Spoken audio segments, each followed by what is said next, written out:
आर्या श्रीमती दुलारी Singh college के YouTube channel पर आप सबका स्वागत है। मैं आपको डीएलएड बीटीसी सेकेंड सेमेस्टर में विज्ञान विषय में जीव विज्ञान पढ़ाऊंगा। आज हम पाठ 12 पढ़ेंगे। तो पाठ का शीर्षक या पाठ्यक्रम है पर्यावरण प्रदूषण। तो इस पाठ में हम आपको पिछले वीडियो में चक्रवाती तूफान और समुद्री लहरें अर्थात सुनामी के बारे में बताए थे। आज हम आपको नाभिकीय विस्फोट, जनसंख्या विस्फोट और ज्वालामुखी के बारे में बताएंगे। आप सभी को इस लेक्चर में पढ़ाए गए पाठ का नोट्स तैयार करना है। तो चलिए शुरू करते हैं। आज का पहला टॉपिक है नाभिकीय विस्फोट। तो नाभिकीय विस्फोट है क्या? तो इसके पहले हम आपको जब बता रहे थे कि पर्यावरण प्रदूषण में कि एक विकिरण प्रदूषण होता है या रेडियोधर्मी प्रदूषण होता है, तो जिसको हमने आपको नहीं बताया था, उसमें आप बताए थे कि नाभिकीय विस्फोट अगर आप पढ़ लेंगे तो आप विकिरण प्रदूषण के बारे में आप लिख सकते हैं। तो नाभिकीय विस्फोट जो होते हैं उससे जो किरणें निकलती हैं, वही किरणें निकल करके जो हैं भारी तबाही मचाती है। तो भारी तबाही में यानी मानव जीवन पर भी और जो है अन्य जंतु जीवन पर भी और पेड़ पौधे पर भी इनका हानिकारक प्रभाव पड़ता है। तो वही हानिकारक प्रभाव से ही को ही जो है आप विकिरण प्रदूषण कहते हैं। तो नाभिकीय विस्फोट यहाँ पर पढ़ना है। नाभिकीय विस्फोट है क्या, इससे जो होते हैं इस आपदा से क्या क्या हानियां होती हैं, नाभिकीय विस्फोट के कारण क्या है। तो होता क्या है कि वायुमंडल में नाभिकीय ऊर्जा से, वायुमंडल होता है उसमें नाभिकीय ऊर्जा से युक्त परमाणु बमों के विस्फोट से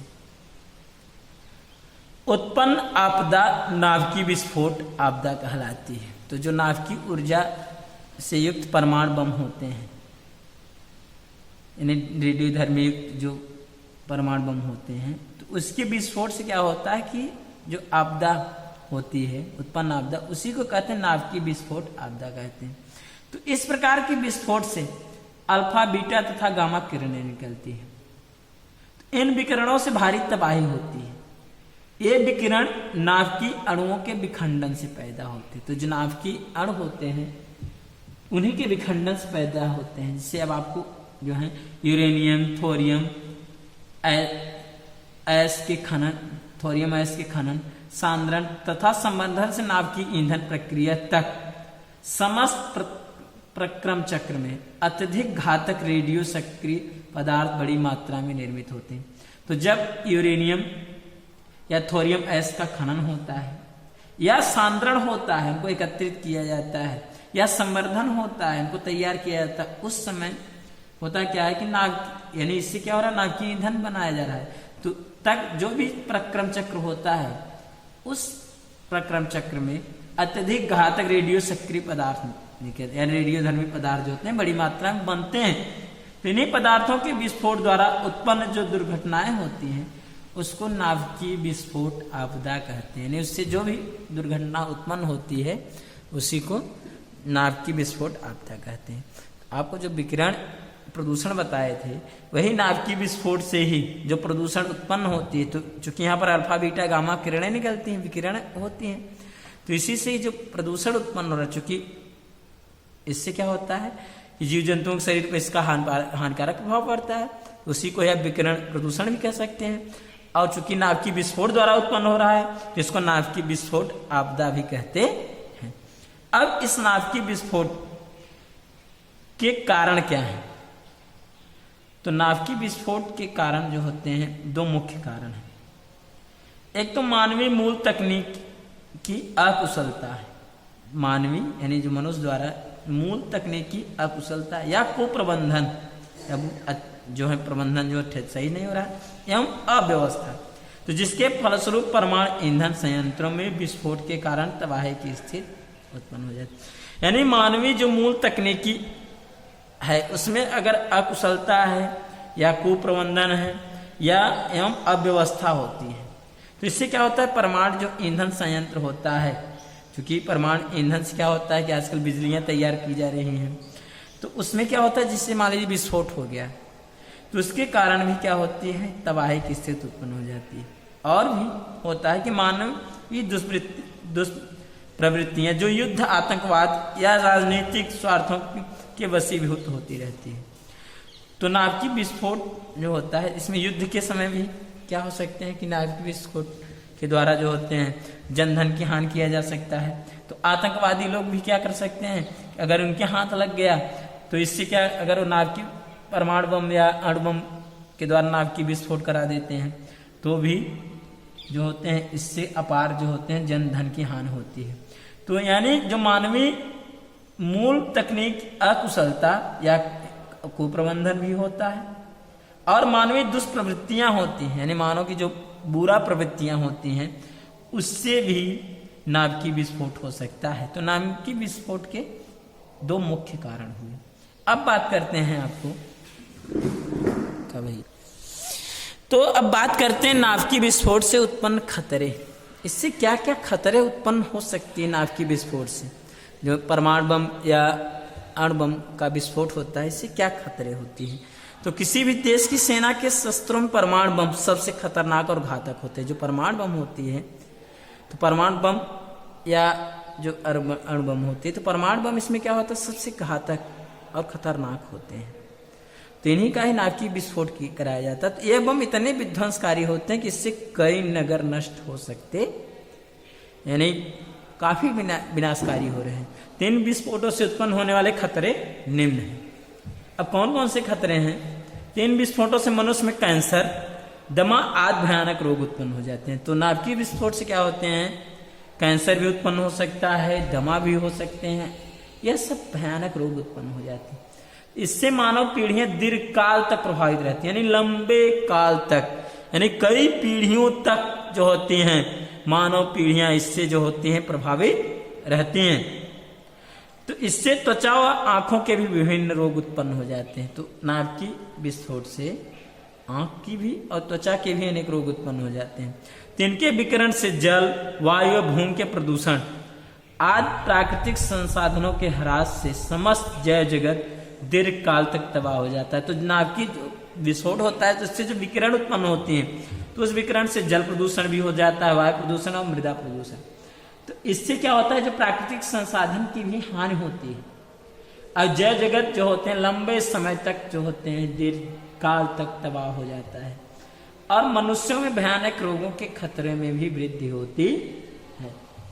नाभिकीय विस्फोट के खतरों से बचाव, यानी नाभिकीय विस्फोट के खतरों से कैसे बचाव किया जाए।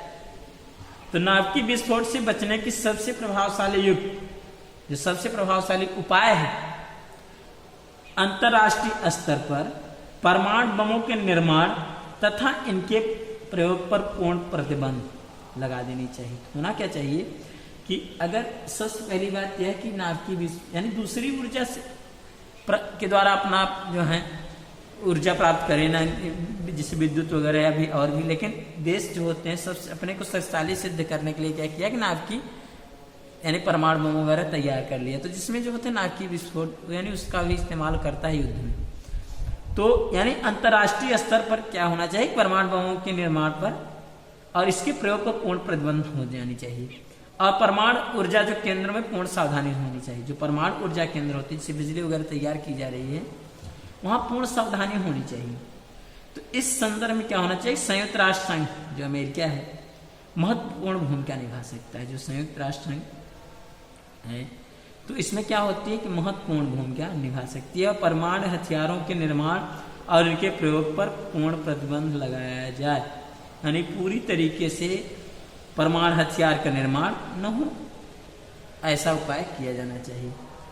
अब बात करते हैं इसी में आगे कि जो परमाणु ऊर्जा संयंत्र से उत्पन्न खतरों को निम्न उपाय द्वारा न्यूनतम कर सकते हैं। यानी परमाणु ऊर्जा संयंत्रों से जो खतरे उत्पन्न होते हैं यानी कुछ उपाय द्वारा कम कर सकते हैं। पहली बात है कि परमाणु ऊर्जा केंद्रों से उत्पन्न कचरे के निपटारे का पूर्ण प्रबंध किया जाए। जो भी कचरा उत्पन्न होता है परमाणु ऊर्जा केंद्र से, चूंकि वो नाभिकीय विस्फोट का ही होता है, तो जिससे रेडियोधर्मी विकिरण न हो, यानी उसका पूरी तरीके से सही तरीके से उसके कचरे का निपटारा किया जाना चाहिए।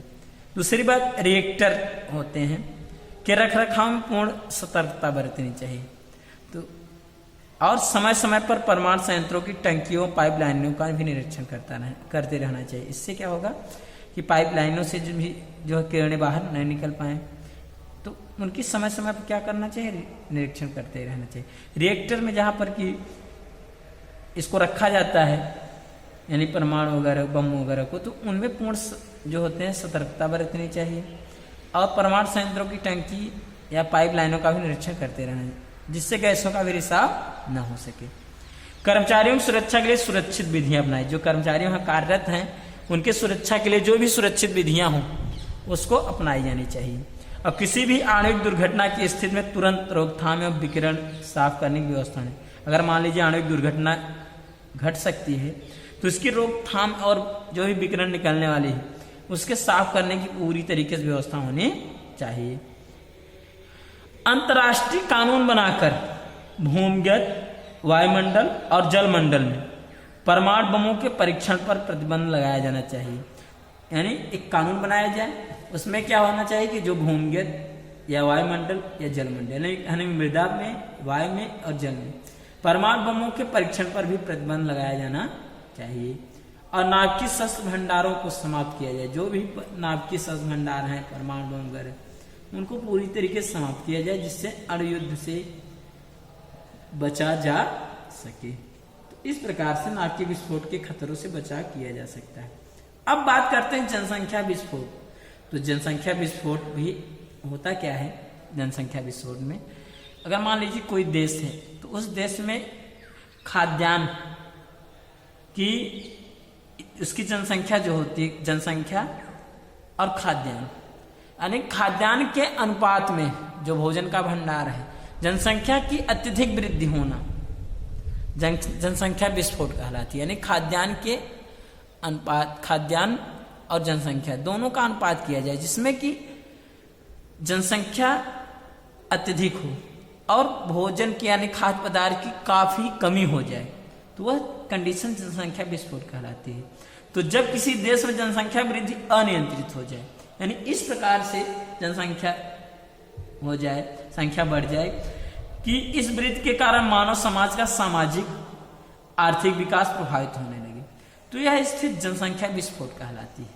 यानी इस प्रकार से किसी देश की जनसंख्या बढ़े कि जो वहां पर सुविधाएं हैं उस देश की, जैसे शिक्षा व्यवस्था, खाद्यान्न, तो और भी मान लीजिए उनके रहन सहन, जो मकान वगैरह हैं, उनकी कमी पड़ने लगे, तो उसी को ही क्या कहें, जनसंख्या विस्फोट कहते। अब जनसंख्या विस्फोट के कारण क्या होते हैं? यानी अनियंत्रित जनसंख्या वृद्धि जनसंख्या विस्फोट का ही मुख्य कारण, यानी अनियंत्रित जनसंख्या वृद्धि। आजकल क्या होते हैं, जनसंख्या में बहुत तेजी के साथ बढ़ोतरी हो रही है, उसी को ही तो जनसंख्या विस्फोट का ही मुख्य कारण माना गया है। तो जनसंख्या जो वृद्धि हो रही है, इस जनसंख्या वृद्धि में जिससे मान लीजिए अशिक्षा सबसे बड़ी जो होते हैं कारण क्या होती है, अशिक्षा को ही माना गया है। और भी हम लोगों के यहाँ क्या होती है कि जो है संतान को जो है यहाँ पर काफ़ी महत्व देते हैं। तो संतान में पुत्र प्राप्ति को काफ़ी महत्व दिया जाता है कि जो पुत्र होंगे तो वही क्या करेंगे, अगली पीढ़ी को बढ़ाएंगे। जिससे क्या होता है, पुत्र की प्राप्ति के चक्कर में जो होते हैं लड़कियां भी काफ़ी पैदा हो जाती हैं। तो यह भी तो हम लोगों के यहाँ सबसे बड़ी प्रॉब्लम है। और अगली बात यह है कि जितने कुछ लोग ये सोचते हैं कि जितने संतान रहेंगे उतना ही कमा करके परिवार में देंगे, तो इससे भी कारण जनसंख्या वृद्धि का कारण भी हो जा रही है, यानी जनसंख्या विस्फोट का कारण बन रही है। और भी जो है कि यहाँ पर परिवार नियोजन के बारे में भी अभी सही से लोगों को जानकारी नहीं है कि सीमित परिवार से क्या लाभ होते हैं। यह सब जो होते हैं जनसंख्या विस्फोट के कारण बन जा रहे हैं। तो भारत में जनसंख्या वृद्धि की दर जो होती है वह 1.9% प्रतिवर्ष, यानी काफ़ी बढ़ रही है, लगभग जो होते हैं समथिंग 2% तक पहुँच जा रही है। तो जो जनसंख्या विस्फोट के अत्यंत निकट स्थित होती है। तो जनसंख्या विस्फोट मतलब अब आप समझ लीजिए, जैसे कोई चीज विस्फोट करता है तो वो छितरा जाता है, चारों तरफ फैल जाता है। इसी प्रकार से इस प्रकार से जनसंख्या वृद्धि हो रही है कि बढ़ते बढ़ते एक समय ऐसा आएगा कि मनुष्य के लिए जो होते हैं रहने के लिए उनको कमरे नसीब नहीं हो पाएंगे। तो ऐसी कंडीशन बन जा रही है कि यानी हर जगह जो होते हैं जनसंख्या में तेजी के साथ वृद्धि हो रही है। शहरों में जो होते हैं काफी दबाव पड़ जा रहा है जनसंख्या वृद्धि के कारण, तो उसी को ही जनसंख्या विस्फोट कहते हैं। तो जनसंख्या विस्फोट के अत्यंत निकट की स्थिति में भारत जनसंख्या विस्फोट की इस स्थिति का मुख्य कारण अनियंत्रित जन्म दर है। यानी चूंकि जो जन्म दर होता है अनियंत्रित होता है, तो यानी मृत्यु बहुत कम हो रहा है। तो मृत्यु कम क्यों हो रहा है? क्योंकि डॉक्टरी सुविधा वगैरह बढ़ गई है, खाद्यान्न की भी समस्या भी दूर हो जा रही है, तो जिसके कारण जो होते हैं जनसंख्या वृद्धि जो होती है अनियंत्रित हो जा रही है। तो जनसंख्या वृद्धि को तेजी से यह आगे ले जा रही है और जनसंख्या विस्फोट का भी कारण बन रही है। अब बात करते हैं ज्वालामुखी। ज्वालामुखी है क्या?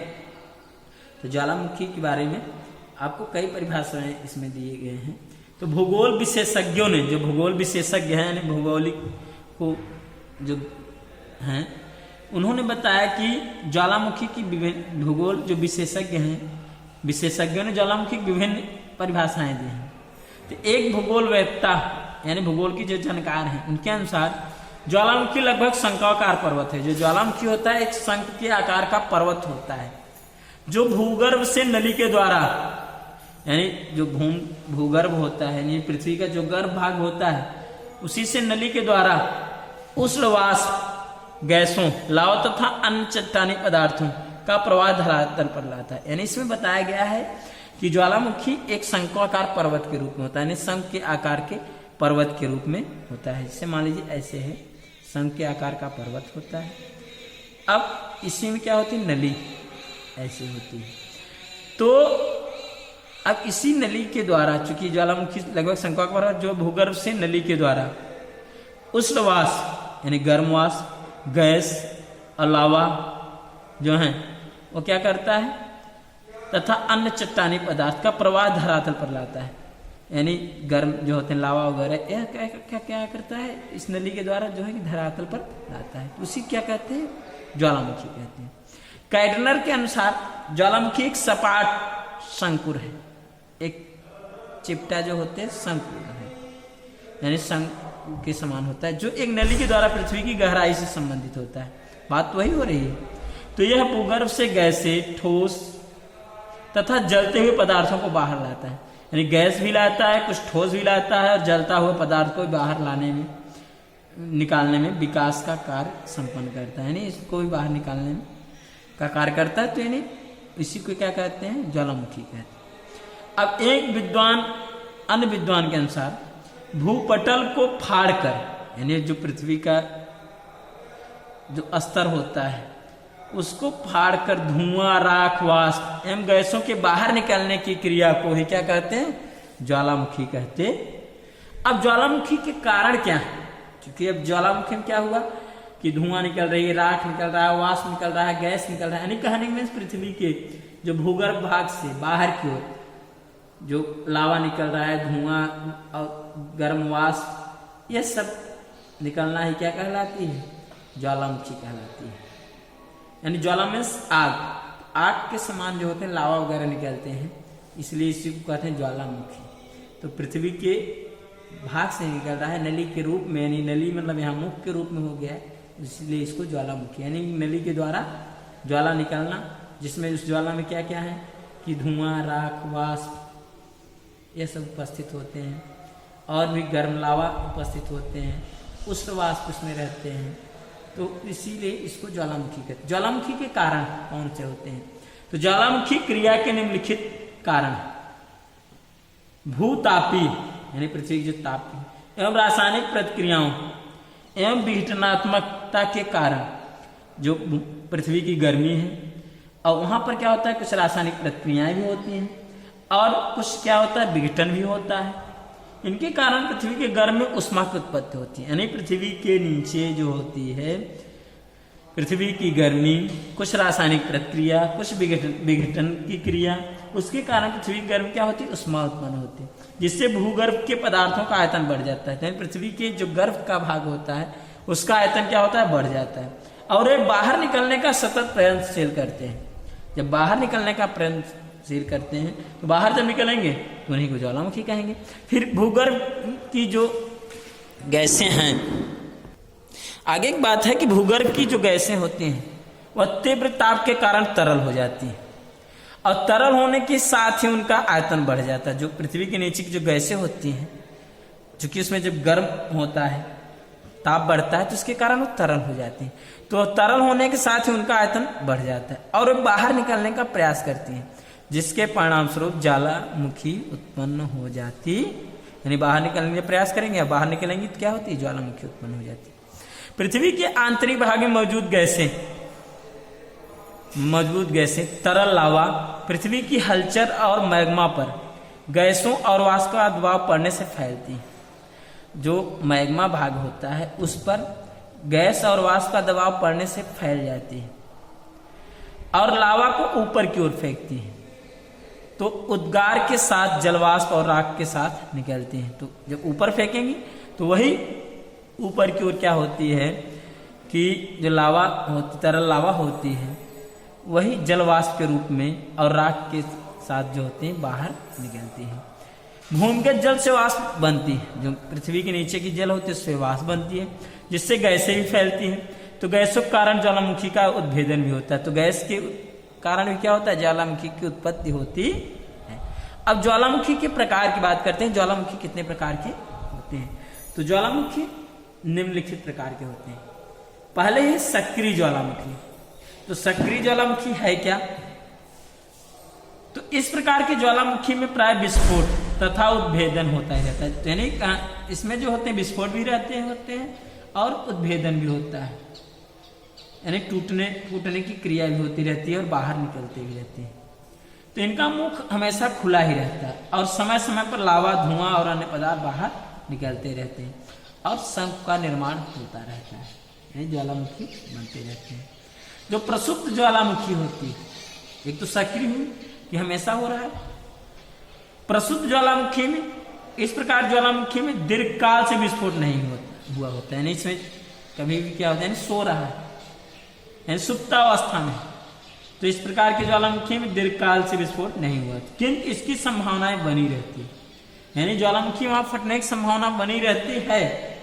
ये जब कभी अचानक क्रियाशील हो जाते हैं तो धन जन की अपार क्षति, यानी जब ये क्रियाशील हो जाते हैं यानी उत्पन्न होते हैं प्रसुप्त ज्वालामुखी, तो इससे अपार काफी चूंकि प्रेशर से दबे रहते हैं, जब ये उठते हैं तो अपार जनधन की हानि होती है और इनके मुख से गैसें तथा वाष्प निकला करती है। अब बात करते हैं विलुप्त ज्वालामुखी की। सक्रिय की बात की है, प्रसुप्त की बात की है, अब विलुप्त की बात करते हैं, यानी गायब ज्वालामुखी की। तो इस प्रकार के ज्वालामुखी में विस्फोट प्राय बंद हो जाते हैं, यानी पहले हुआ था ज्वालामुखी में विस्फोट, लेकिन प्राय क्या होते हैं, बंद, यानी गायब हो गए और भविष्य में भी कोई विस्फोट होने की संभावना नहीं होती। इसका मुख मिट्टी, लावा आदि पदार्थों से बंद हो जाता है और मुख का जो गहरा क्षेत्र होता है कालांतर में झील के रूप में बदल जाता है। जो मुख का गहरा क्षेत्र होता है और काफी लंबे समय में किस रूप में हो गया, झील के रूप में बदल जाता है, यानी इसमें विस्फोट होने की संभावना नहीं रहती। अब बात करते हैं मानव जीवन पर प्रभाव, यानी इस ज्वालामुखी का मानव जीवन पर क्या प्रभाव पड़ता है। तो ज्वालामुखी जो होते हैं विनाशकारी, यानी निम्न प्रभाव पड़ते हैं मानव जीवन पर। तो ज्वालामुखी जो होते हैं विनाशकारी और लाभकारी दोनों प्रकार से यह प्रभावित करते हैं, यानी ये विनाशकारी भी हो सकते हैं और लाभकारी भी, दोनों प्रकार से प्रभावित करते हैं। एक धन जन की भारी हानि करते हैं, तो धन जन की इससे भारी हानि भी होती है। और लावा जो होते हैं ठंडा होकर उपजाऊ मैदान बन जाता है। अब यहाँ पर देखिए लाभकारी हो रहे हैं कि जो लावा जब ठंडे होते हैं तो उससे क्या होता है, उपजाऊ मैदान बन जाते हैं, जहाँ पर कपास वगैरह खेती अच्छी से होती है, तो जहाँ पर कपास की अच्छी पैदावार होती है। इससे अनेक बहुमूल्य आर्थिक लाभ के पदार्थ प्राप्त होते हैं। चूंकि जब लावा उठते हैं तो अंदर से भी क्या होते हैं, मान लीजिए बहुमूल्य जो तरल पदार्थ में बाहर निकल कर फिर ठंडे होने के बाद एकत्रित होकर के बहुमूल्य वस्तुएं भी बना देते हैं। यानी बहुमूल्य आर्थिक लाभ के भी पदार्थ भी प्राप्त हो जाते। पृथ्वी के अनेक खनिज इससे ऊंचाई पर आ जाते हैं। जो पृथ्वी के अंदर खनिज पदार्थ होते हैं, क्योंकि चट्टाने पृथ्वी के अंदर के चट्टानी पदार्थ भी अंदर से बाहर आते हैं, तो उससे जो होते हैं खनिज भी इससे ऊंचाई पर आ जाते हैं। और क्रेटर में प्राकृतिक झीलें बन जाती हैं। जो ज्वालामुखी का क्रेटर भाग होता है उसमें प्राकृतिक झील भी बन जाती। अनेक प्रकार के प्राकृतिक मनोरम दृश्य तथा पर्यटन केंद्र भी बन जाते। तो ज्वालामुखी के फटने से जो होते हैं प्राकृतिक मनोरम दृश्य भी बन जाते हैं और पर्यटन केंद्र भी बन जाते हैं। तो इस प्रकार से हम आपको आज नाभिकीय विस्फोट, जनसंख्या विस्फोट और ज्वालामुखी के बारे में बताएं। आशा करते हैं आपको आज का ये वीडियो जो है अच्छे से समझ में आ गया होगा और आप इसे अच्छे से तैयार कर लेंगे। तो अगले वीडियो में हम आपको आपदा प्रबंधन के बारे में और अम्लीय वर्षा के बारे में बताएंगे। तब तक के लिए धन्यवाद।